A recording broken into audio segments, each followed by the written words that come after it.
Radical. Welcome to Radical Rapid Fire, comment response for April the 3rd through April the 9th, 2023. Short comments, quick replies. Patrice Bryant, glad you're still here, Radical Rick. I truly hate being bored.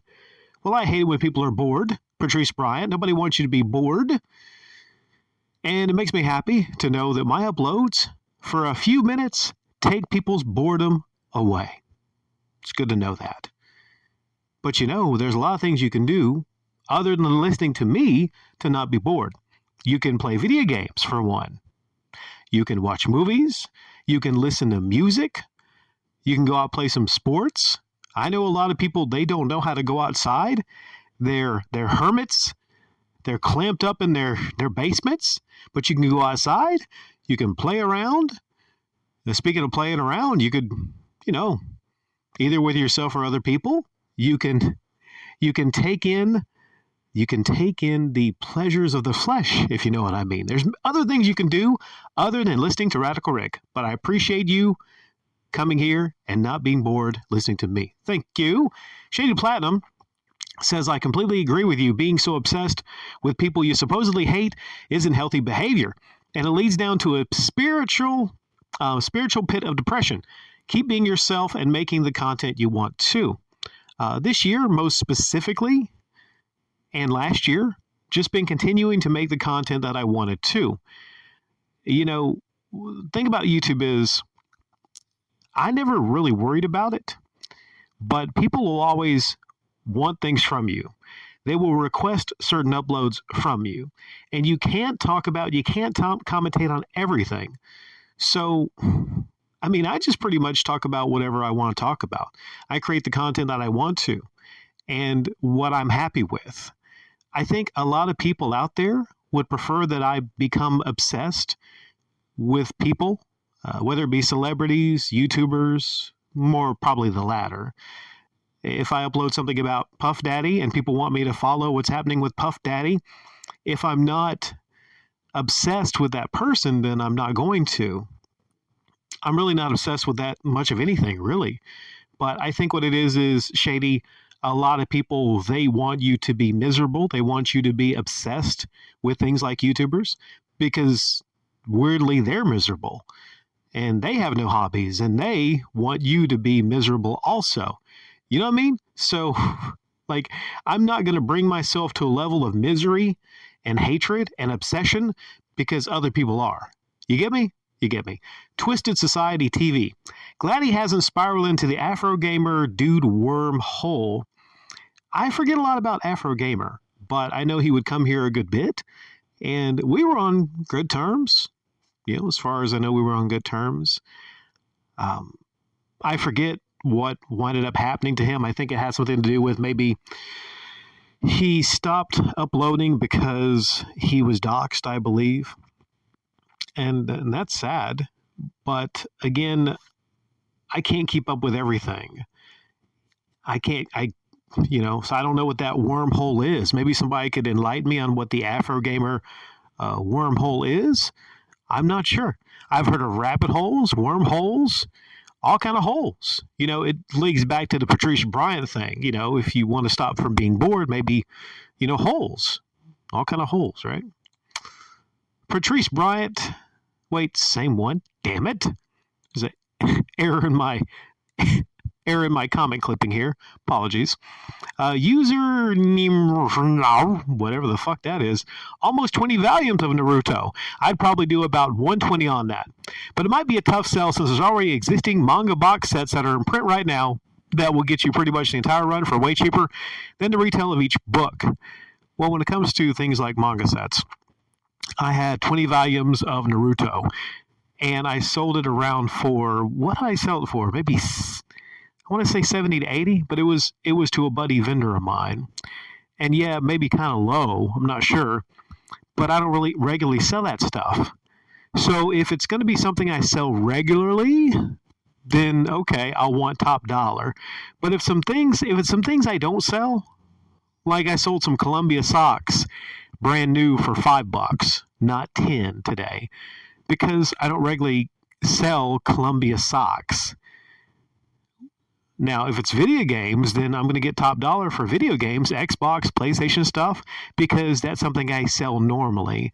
But to the existing manga box sets, that's not my thing. I don't know much about that stuff. So, yeah, there's options there. A lot of people actually just check things out online. They can look up, you can look up all this stuff online, comics online, places you can actually go there. But maybe I should have got more for a 20 volumes of Naruto. It's a very popular one. But I just let it go for 70 to 80 because you can't hold on to everything. You cannot hold on to everything if you're a seller. To any other sellers out there, sometimes you just got to let things go. You just got to let things go. Safeguard. Hope your 4-day vacation was good. Welcome back from April Fools. I'm on to a side upload on April Fools, specifically the April Fools from, of course, 2023. And there was a hiatus actually on a lot of those comments because I'm going to actually take some of those comments from that upload. I'll explain it later.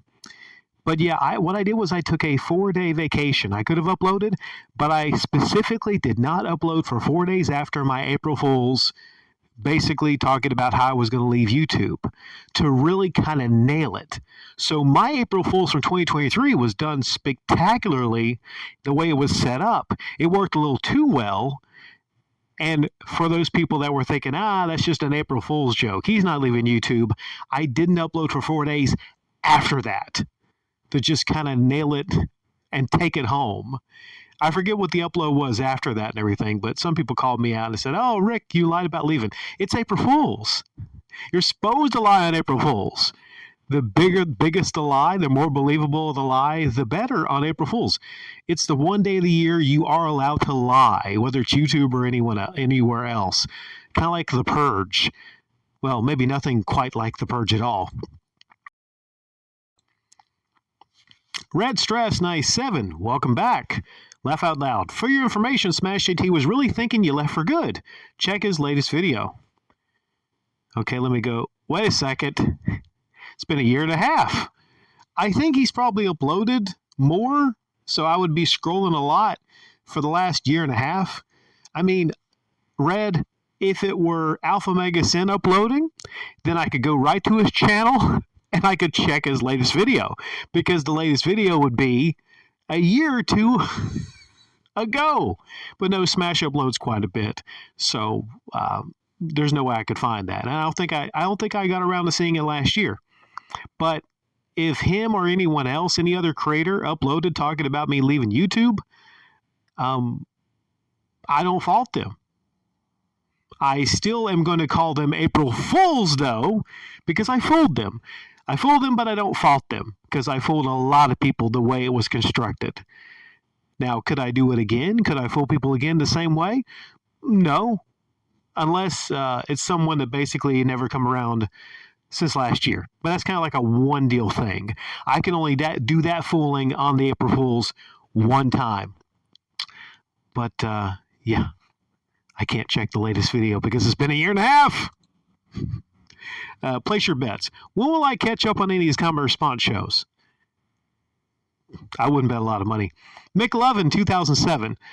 Metal Jesus gives me the impression of a generic rocker. He tries to look cool, but comes off like Beavis and... I should have tried to laugh. I just coughed. Beavis and Butthead playing air guitar. Well, that's kind of cool. Beavis and Butthead playing air guitar.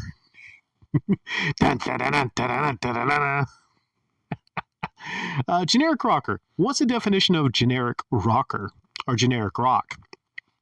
Playing generic commercially hard rock that is safe for radio play and appeals to a wider, more tame audience.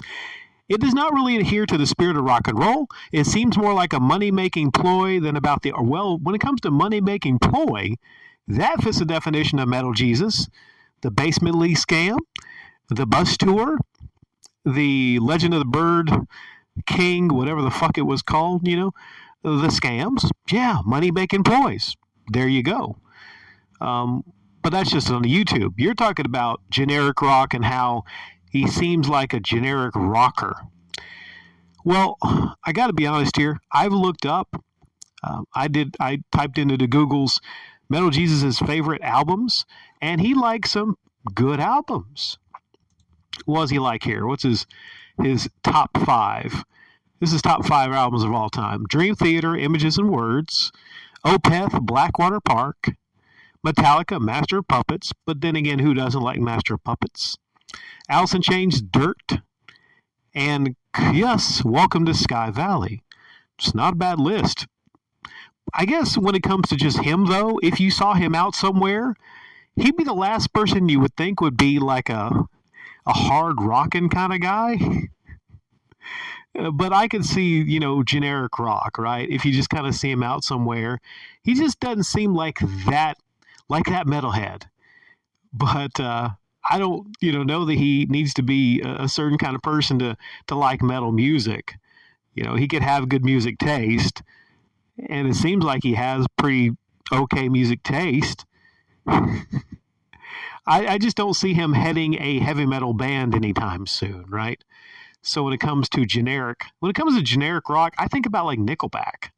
It's almost like he feels kind of like the Nickelback of YouTubers, where it's I just talk to people's YouTube channel, and when it comes to his YouTube channel, his show and tell, the way he structures his channel, it's very Nickelbackian, right?